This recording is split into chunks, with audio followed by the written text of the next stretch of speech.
भारत सैकड़ों वर्षों तक गुलाम रहा, जिसके कारण हमारी संस्कृति व भाषा दोनों ही विकृत हुई, राष्ट्रीय एकता भी खंडित हुई। परिणाम स्वरूप भाषा, साहित्य, कला, शिल्प और परंपरा से लेकर विज्ञान, मूल्य, शिक्षा और दर्शन सब वास्तविकता से परे हो गए। भारतीय चिंतन धारा में संस्कृति की संकल्पना अत्यंत व्यापक रही है। आज शुद्ध हिंदी को समझना कठिन हो गया है, कारण प्रारंभिक ज्ञान अंग्रेजी में मिलता है, जनता का मोह अंग्रेजी के प्रति है। ऐसे में हिंदी आम जनों में उपेक्षा का शिकार हो गई है। विधि के क्षेत्र में हिंदी क्लिष्ट है। यदि ऐसे में देश का प्रशासन हिंदी के माध्यम से चलने लगे तो आम जनता सुखी होगी। यह उद्गार हिंदी प्रचार सेवा समिति द्वारा आयोजित साहित्यिक अनुष्ठान राष्ट्रीय स्वाभिमान यज्ञ समारोह के समापन अवसर पर एसडीएम आशुतोष गोस्वामी ने सरस्वती शिशु विद्या मंदिर उच्चतर माध्यमिक विद्यालय के विशाल सुसज्जित सभागृह में रखे। समिति अध्यक्ष डॉक्टर पंडित लक्ष्मीनारायण सत्यार्थी ने बताया कि समारोह में अतिथि वक्ता डॉक्टर प्रकाश उपाध्याय क्षितिज, नेत्र रोग विशेषज्ञ एवं वरिष्ठ चिकित्सा अधिकारी जावरा ने कहा कि हिंदी विज्ञान सम्मत भाषा है। हिंदी निरंतर नित नूतन नित नवीन रूप ग्रहण करती हुई चली आ रही है। आज के वैज्ञानिक और कंप्यूटर के युग में हिंदी ने अपनी वर्णमाला, व्याकरणीय ढांचा संस्कृत से ग्रहण किया, जो कंप्यूटर के लिए सर्वश्रेष्ठ भाषा है। हिंदी विश्व पटल पर सबसे ज्यादा बोली जाने वाली तीसरे नंबर की भाषा है। इसकी लिपि पूरी तरह वैज्ञानिक है, जिससे हिंदी व राष्ट्रीय एकता मजबूत होगी। अध्यक्ष उद्बोधन में ठाकुर युवराज सिंह राणावत ने हस्ताक्षर व पत्राचार हिंदी में करने का वचन लिया। इसी क्रम में अतिथि वक्ता दयाराम धाकड़ खाचोत, प्रेस क्लब अध्यक्ष दीपक चौहान, प्राचार्य प्रमोद गुंजाल, रतलाम से पधारी सारस्वत अतिथि श्रीमती इंदु सिन्हा इंदु, सुरेश माथुर शाजापुर व श्रीमती सीमा सारस्वत ने भी अपने विचार रखे।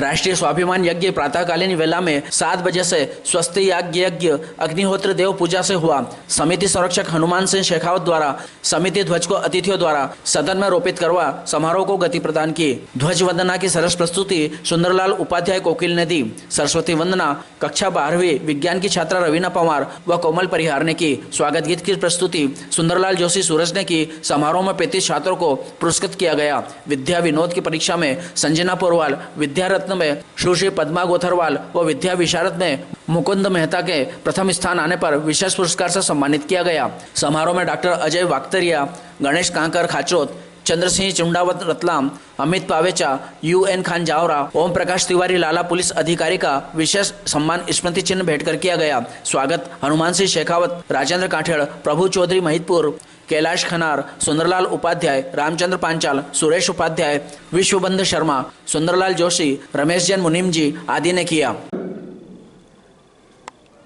अंग्रेजी आती, इसके बाद अंग्रेजी भी आती, लेकिन अपनी संस्कृति से जुड़ करके सारा कार्य आप संपादित करते हैं खुले हाथ से। जितने की रचनात्मक कार्य होते हो, बिना किसी कृपणता के, बिना किसी कंजूसी के उदार हृदय से दान देकर के अपने पितृ पुरुषों का नाम गौरवान्वित कर रहे हैं। इसी क्रम में दीपक चौहान बालाजी नेटवर्क से और वर्तमान में आप प्रेस क्लब के अध्यक्ष पद पर सुशोभित हैं। और जितने भी समाचार टीवी चैनलों पर आप देख रहे हैं, जब से आपने होश संभाला होगा वर्तमान तक, उसका आप प्रसारण विधिवत कर रहे हैं। और मुझसे जब से नामनामा है तब से निरंतर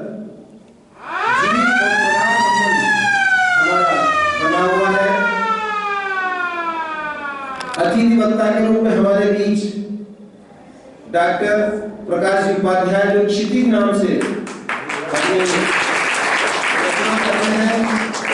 और आपको आश्चर्य होगा, नेत्र रोग विशेषज्ञ हैं, मेडिकल ऑफिसर हैं, लेकिन साहित्य साधना में पूरे भारत में अपनी यशता का आपने परचम लहराया है।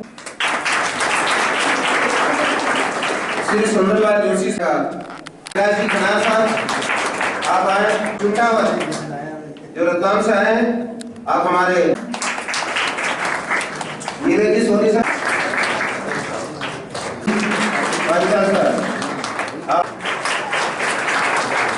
आप भी आए और पारे जी को खुशहाली वो खान साहब का जवाहर से पधारे, उनका सम्मान करें। मेरे हाथ से दिए सुमन लड़ी, आशा के घर से सीख खरीदी हमने जो जीवन डाली, हे देव आपके चरणों में हमने है अर्पित कर डाली। हम है अनाथ, हम है अबोध, त्रुटियों पर देना ध्यान नहीं, कर सके आपके स्वागत का किंचित समुचित सामान नहीं। इस सुमन मान में ही गुंफित अनुराग भरा हमारा मन है, स्वीकार करो श्रद्धा के साथ समर्पण है। जोरदार प्रदर्शनी हो।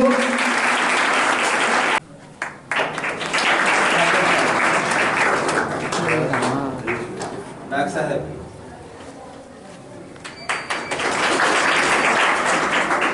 माला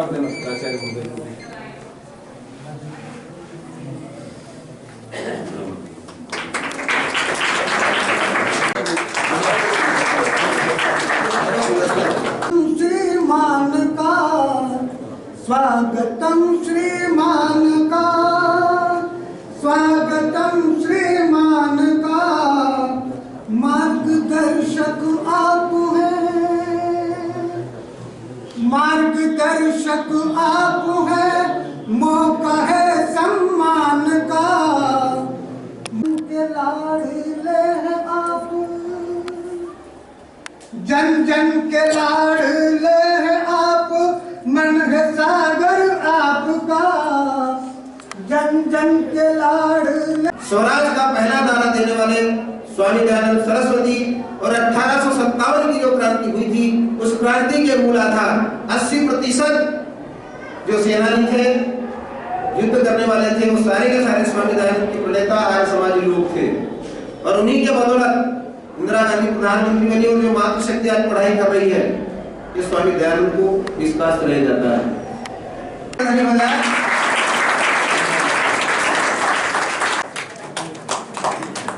अरे नहीं, हाँ आगे अवसर मिला, ऐसे बुरा लेना चाहिए।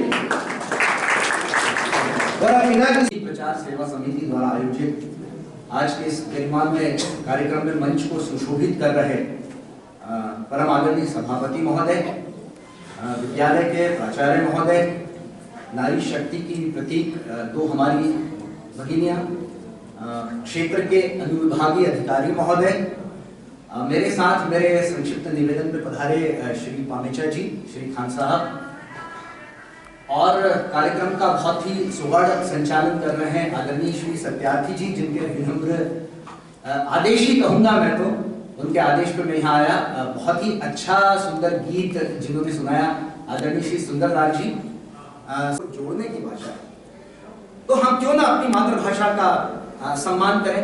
हम किसी भाषा का अपमान नहीं करना चाहते हैं, हम सर्वभाषा का सम्मान करते हैं, लेकिन क्यों हम अपनी भाषा के सम्मान के साथ समझौता करें।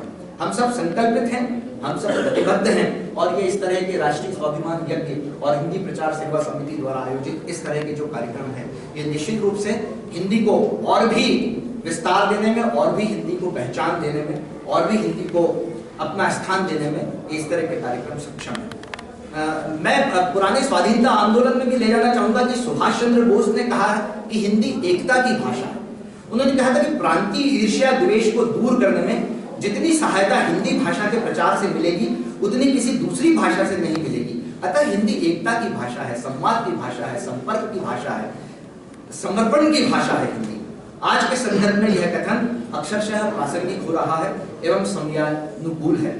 मेरे ख्याल में हिंदी के बारे में कुछ तथ्यात्मक, कुछ इतिहास के परिदृश्यों के साथ मैंने अपनी बात को व्यक्त करने का पूरा प्रयास किया है। हो सकता है मैंने आज के आपने जो है मुझे बुलाया यहाँ पे और अपनी बात रखने का मौका दिया, मैंने कोशिश की है, और मैं अंत में अपनी बात, अपने मन की बात कहना चाहूंगा कि माँ भारती के भाग्य का, सुंदरलाल जी, माँ भारती के भाग्य का अभिमान है हिंदी, जन मन में रुचि, जन मन का मान है हिंदी। अंग्रेजियत में जितना चाहे डूब जाए हम, अंग्रेजियत में जितना चाहे डूबे जमाना, हिंद का संकल्प स्वाभिमान है हिंदी, हिंद का संकल्प स्वाभिमान। जोरदार तालियां। की रिपोर्ट थी कि जिसके कारण घातक बीमारी पर स्थायी कंट्रोल नहीं है, हर घर में कोई न कोई बीमार बना रहता है। पैरालिसिस, हार्ट अटैक, कैंसर जैसी घातक बीमारी हमारे समाज में आ गई है, तो वो बीमारी फिर गांव तक पहुंच गई साहब, हमारे युवाओं में आ गई है। उस पर मैं काम कर रहा हूँ। तो मैं किसानों को जैविक खेती के लिए प्रेरित करता हूँ। आप सब लोगों को भी आह्वान करता हूँ कि आप कोशिश करें कि आपको ऑर्गेनिक जैविक अन्न फल सब्जी खाने को मिले। और मंच पर सभी विद्वज्जनों, सबसे पहले तो मैं आपको ये बताना चाहता हूँ कि मैं मंच पर बहुत कम, मतलब ना के बराबर ही रहता हूँ और बोलता भी नहीं हूँ, तो इसलिए मैं माफ़ी चाहूँगा अगर कुछ बोलने में त्रुटि हो जाए तो। दूसरा, सत्यार्थी जी ने कहा था कि आप लोग को 2 शब्द तो बोलना है, पर मैं आपको एक बात बताना चाहता हूँ कि मैं जब से नागदा आया हूँ तब से सत्यार्थी जी से जुड़ा हूँ, और सत्यार्थी जी हमेशा हिंदी को आगे बढ़ाने के लिए मेरे से चर्चा भी करते हैं और अपने हर कार्यक्रम के अंदर मेरे को बुलाते हैं और कहते हैं कि आपको आना जरूर है और समय देना है।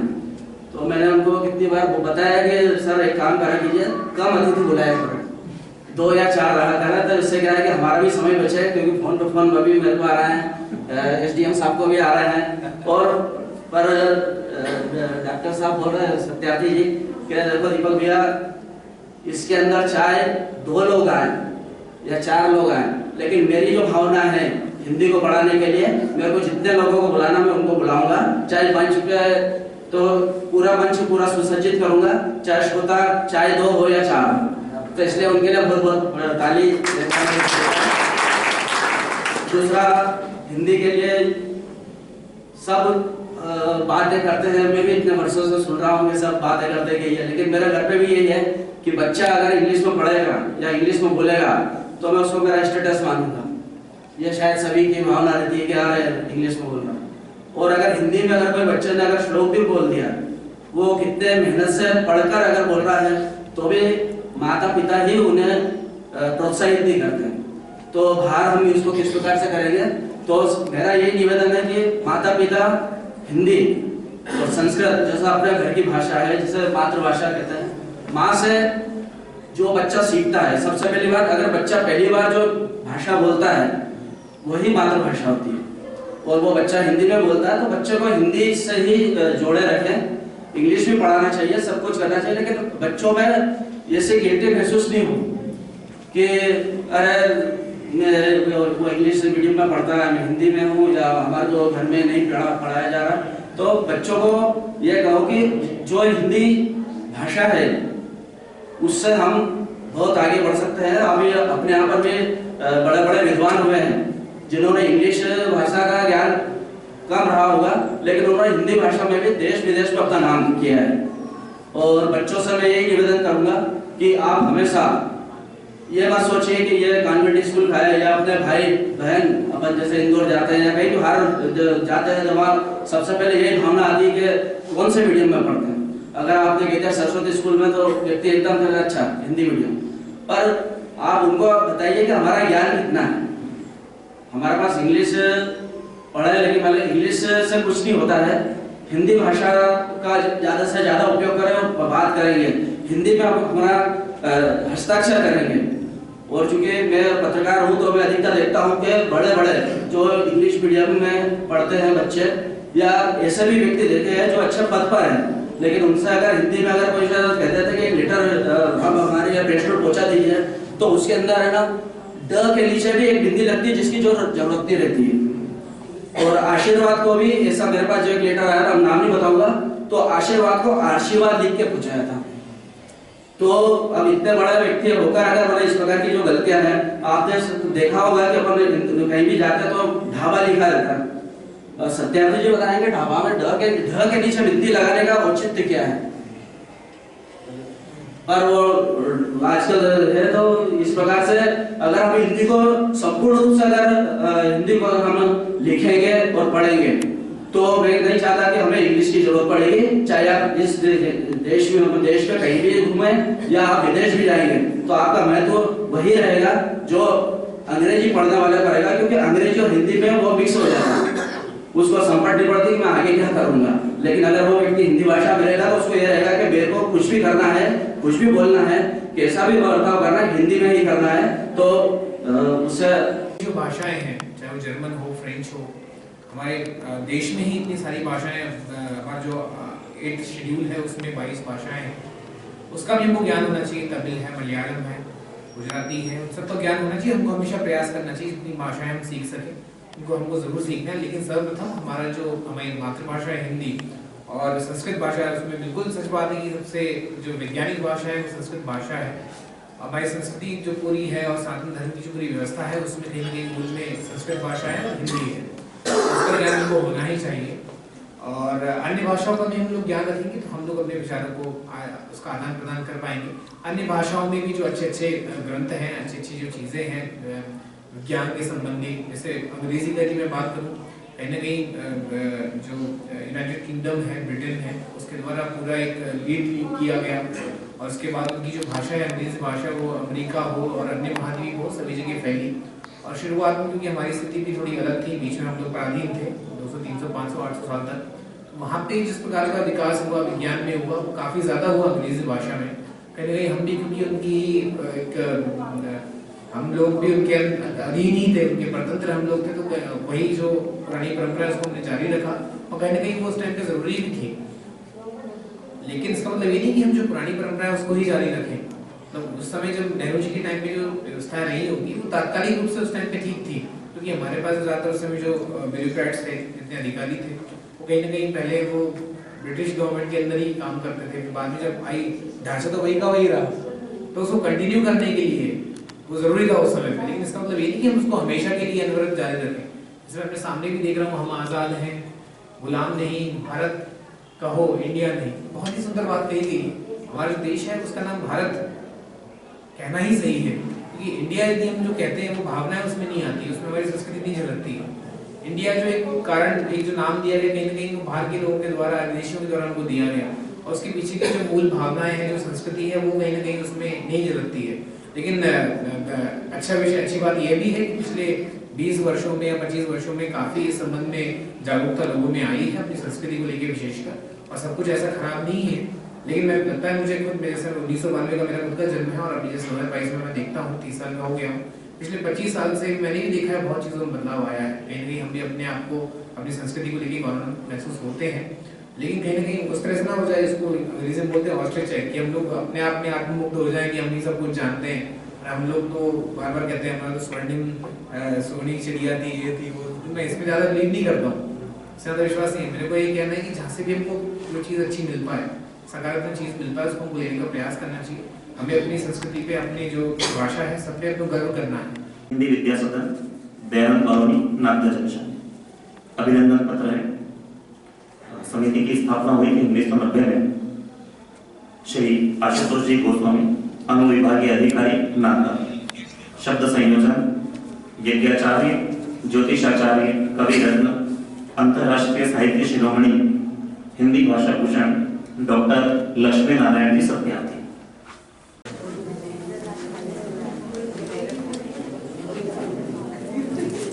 माला पहना दीजिए।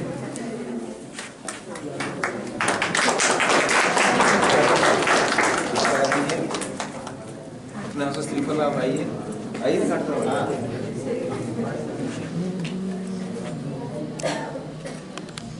थोड़ा सा व्यवस्थित फोटो लेना। नहीं दिया तो वह विषय विष बन जाते हैं। इसलिए हर विषयों के साथ साथ हमने हमारी संस्कृति, हमारे संस्कार, इनको बड़ा महत्व दिया है। सारे बच्चे जरा व्यवस्थित।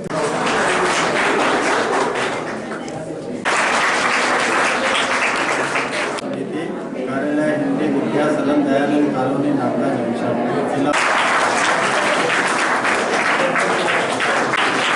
सर आप पास हो।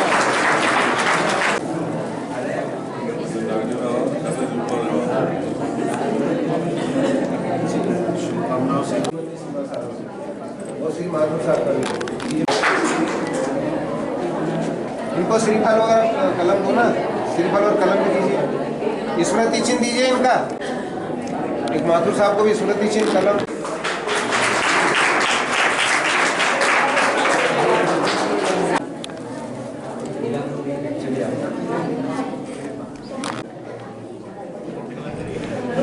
एक मिनट रुकना।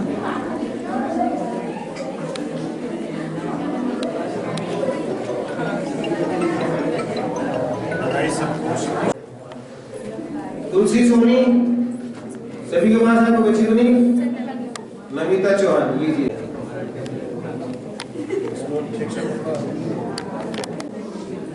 सर्वप्रथम मैं 4 पंक्तियां प्रस्तुत करती हूँ कि राम भी है रहमान है बच्चे, राम भी है रहमान है बच्चे, कान्हा की बांसुरी की तान है बच्चे। राम भी है रहमान है बच्चे, कान्हा की बांसुरी की तान है बच्चे। मत घोलो इनके मन में जहर तुम, मत घोलो इनके मन में जहर तुम, समाज की शान है और मेरा हिंदुस्तान है बच्चे। समाज की शान।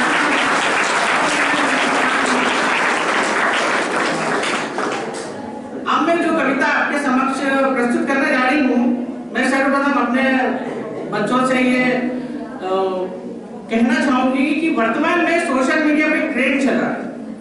हमारे बीच में मातृशक्ति उपस्थित है। अक्सर जो लड़कियां होती हैं, छोटी छोटी लड़कियां 15 साल की, 16 साल की, 6 साल की, उनको अक्सर क्या कहते हैं कि पापा की परी कहते हैं, मेरी परी, पापा की परी। लेकिन जब वो परी किशोरावस्था में आती है और अपने किसी फ्रेंड के साथ मिलके अपने जन्मदाता माता पिता को खून कर देती है और जेल की सलाखों के पीछे चली जाती है, तो बड़ा अफसोस होता है कि काश ऐसी परी नहीं चाहिए। क्योंकि हम परी बनकर बच्चों को उड़ना जरूर सिखाते हैं, लेकिन हम उन्हें संस्कारों की शिक्षा नहीं देते हैं। और संस्कारों की शिक्षा देने के लिए हमारे आदरणीय सत्यार्थी जी बहुत अच्छा कार्य कर रहे हैं। तो माता पिता को चाहिए कि अगर वो परी बना रहे हैं, लाड़ में रख रहे हैं बच्चों को, तो उनको जमीन पर चलना भी सिखाएं, उनको संस्कारों की शिक्षा दें, भारतीय संस्कृति की शिक्षा दें। और नन्ही बच्चों से मैं ये अनुरोध करना चाहूंगी कि अगर आप किशोरावस्था में आते हैं, युवा अवस्था में आते हैं, यदि आपका किसी से प्रेम प्रसंग होता है तो सिर्फ दिल का इस्तेमाल न करें, उसमें दिमाग अप्लाई करें। क्योंकि अभी ताजा केस, श्रद्धा वाला जो केस चल रहा है, उसने दिमाग इस्तेमाल नहीं किया, सिर्फ दिल का इस्तेमाल किया। तो ऐसे माता पिताओं पे और बच्चों पे मैं ये समर्पित कर रही हूँ कविता का शीर्षक है पापा की परी। मुझे उम्मीद है कि ये कविता आपको बहुत पसंद आएगी। सुनो पापा की परी भी मत बनी रहो तुम, सुनो पापा की परी भी मत बनी रहो तुम। मैं कोई सीख और नसीहत नहीं दूंगी तुम्हें, मैं कोई सीख और नसीहत नहीं दूंगी तुम्हें, क्योंकि कोई सीख और नसीहत तुम मानोगी भी नहीं, कोई सीख और नसीहत तुम मानोगी भी नहीं, परी बनकर जो उड़ रही हो। कोई सीख और नसीहत तुम मानोगी भी नहीं, क्योंकि परी बनकर जो उड़ रही हो। पैर टिकाने के लिए जमीन ही चाहिए, पैर टिकाने के लिए जमीन ही चाहिए। परी होने के भ्रम में मत रहो, परी होने के भ्रम में मत रहो और बड़ों से बड़ी भी मत बनो। परी होने के भ्रम में मत रहो और बड़ों से बड़ी भी मत बनो। कि मैं जो अपने हस्ताक्षर थे वो इंग्लिश में करती थी, मैंने बैंक में भी गई और वहां पर अपने हस्ताक्षर में हिंदी में लिख के आई कि मेरा देश महान और हिंदी से हिंदुस्तान। इन्हीं दो वाक्यों के साथ मैं अपना स्थान करता।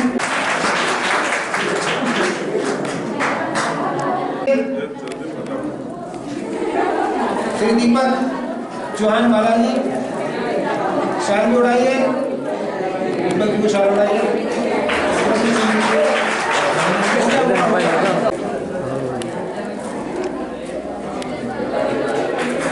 हमारे सभापति महोदय को शाल उड़ाइए, स्मृति चिन्ह दीजिए।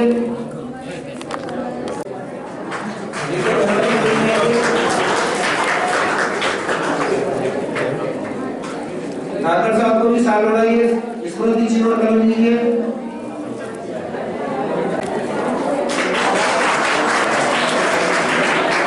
और जो इन्हें स्मृति चिन्ह भेंट करेंगे।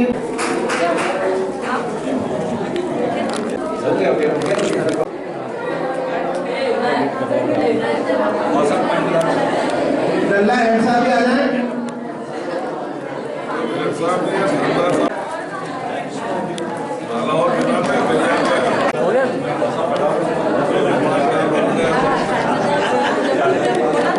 उद्बोधन के लिए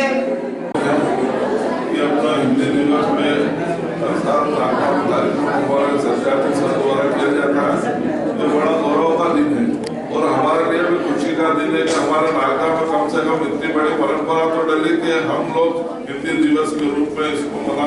अवसर का मैं आप सब लोगों से अनुरोध करता हूँ कि अपना साइन हिंदी में करा कर इसकी हस्ताक्षर हिंदी नहीं करेंगे। आज संकल्प ले लीजिए और अल्पहार की व्यवस्था प्रारंभ होने को है। मैं अध्यक्ष महोदय से मंत्रणा के अध्यक्ष महोदय श्री राजानी कांटे साहब को अनुरोध करूंगा कि आप केवल भागीरथी गा सकता है, दीपक राग हर कोई नहीं, केवल तानसेनी गा सकता है। दुष्प्रवृत्तियां संसार में इतनी फैल चुकी है कि इसे तो कोई माँ सरस्वती का हिंदी ज्ञान ही मिटा सकता है, हिंदी ज्ञान मिटा सकता है।